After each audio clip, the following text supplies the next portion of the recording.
ഖത്തറിലെ റാസ്ലഫാൻ വ്യവസായ കേന്ദ്രത്തിലുണ്ടായ സ്ഫോടനത്തിൽ മരിച്ച വടകര തൂണേരി സ്വദേശി അർജുന്റെ മൃതദേഹം നാട്ടിലെത്തിക്കാൻ ആവശ്യമായ നടപടികൾ സ്വീകരിക്കണമെന്നാവശ്യപ്പെട്ട് മുഖ്യമന്ത്രിക്ക് കത്ത് നൽകി പ്രതിപക്ഷ നേതാവ് പിണറായി വിജയൻ. ഖത്തറിലെ ഇന്ത്യൻ എംബസി അധികൃതരുമായി ബന്ധപ്പെട്ട് ആവശ്യമായ നടപടികൾ എത്രയും പെട്ടെന്ന് സ്വീകരിക്കാനും പിണറായി വിജയൻ ആവശ്യപ്പെട്ടു. വിവരങ്ങളുമായി ഷീജ ചേരുന്നു. ഷീജ, എന്തൊക്കെയാണ് പ്രതിപക്ഷ നേതാവ് ആവശ്യപ്പെട്ടത്?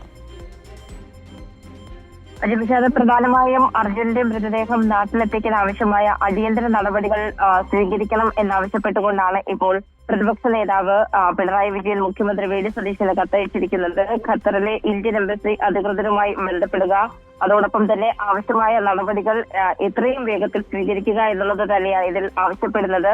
എത്രയും പെട്ടെന്ന് ആ രീതിയിലുള്ള നടപടികൾ സ്വീകരിച്ച് തുടർ നടപടികൾ സ്വീകരിക്കുക. പ്രത്യേകിച്ചും വ്യാഴാഴ്ച രാത്രിയിലുണ്ടായ അത്യാഘാതത്തെ കുറിച്ച് തിങ്കളാഴ്ച മാത്രമാണ് ബന്ധുക്കൾക്ക് വിവരം ലഭിച്ചത് പോലും.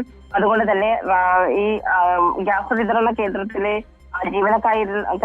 ജീവനക്കാരനായിരുന്ന അർജുന്റെ മൃതദേഹം നാട്ടിലെത്തിക്കുന്നതുമായി ബന്ധപ്പെട്ടടക്കം കുടുംബത്തിന്റെ ആശങ്ക അടക്കം നിലനിൽക്കുന്നുണ്ട്. അപ്പോൾ ഈ ഒരു സാഹചര്യത്തിൽ അടിയന്തര ഇടപെടൽ നടത്തിക്കൊണ്ട് അർജുന്റെ മൃതദേഹം എത്രയും നാട്ടിലെത്തിക്കുന്നതിന് വേണ്ടിയിട്ടുള്ള നടപടികളിലേക്ക് കടക്കുക എന്നുള്ളത് തന്നെയാണ് കുടുംബത്തോടൊപ്പം എല്ലാ മലയാളികളും. ശരി ഷീജ, എന്തായാലും ഷീജയാണ് സമഗ്രമായ വിവരങ്ങൾ നൽകിയത്.